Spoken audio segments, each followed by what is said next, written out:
And now let's discuss the foreign news. The biggest story today comes from Islamabad.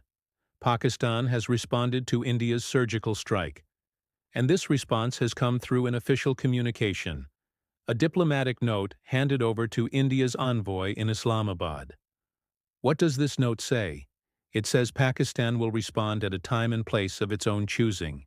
In other words, Pakistan is threatening to carry out more attacks on Indian soil.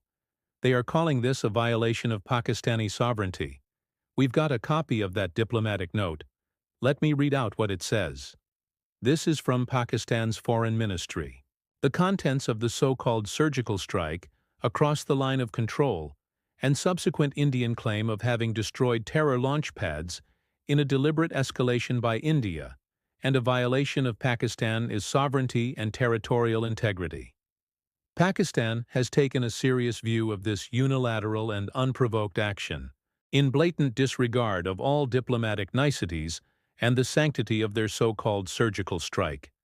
Pakistan will respond at a time and place of its own choosing. India's mission in Islamabad has been summoned. India's chargé d'affaires was called in, and this note was handed over to him. Now, there's no mention of when and how this retaliation will happen. It could happen tomorrow or in a month.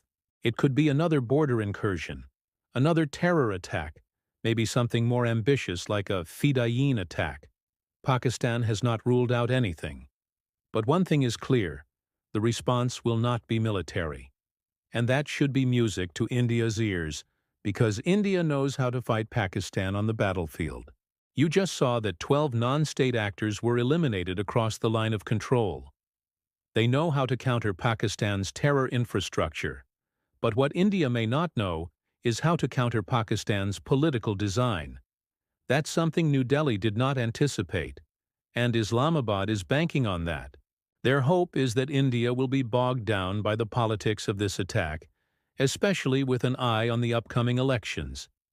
That's why Pakistan has gone all out. They've used their best assets for this attack, the assets that they consider most valuable. The Jaish-Mohammed, the Haqqani network. Even the ISI Director General was involved in planning this. So naturally, Pakistan feels confident about this attack. They believe it will force India to make some concessions, but that's not going to happen. India has made its position very clear. If Pakistan dares to strike again, India will respond. And that response will be a befitting one. Pakistan knows this. Every country knows this. But what they don't know is how long can Pakistan survive without an army? Because every time Pakistan threatens India, they forget about their own people. Remember, 22 million people live in Pakistan under the terror threat. How long can they live like this? When will the international community hold Pakistan accountable for sponsoring terror on Indian soil? Why isn't the OIC, the so-called Islamic world, saying anything about today's events? Why isn't China condemning India? This is because Pakistan has put their own interests first. For once, they've actually done what's best for Pakistan, even if that means appeasing India's rivals. Pakistan thought they could get away with this. They thought their newfound allies would shield them. Well, they were wrong.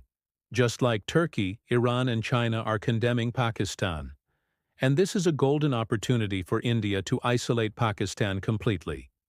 We know the likes of Turkey and Iran will never speak up against Pakistan. So India must call the bluff of these 47 million people living in Pakistan. India must expose Pakistan's hypocrisy on all global platforms. And that is the best way to make Pakistan pay for what it did today.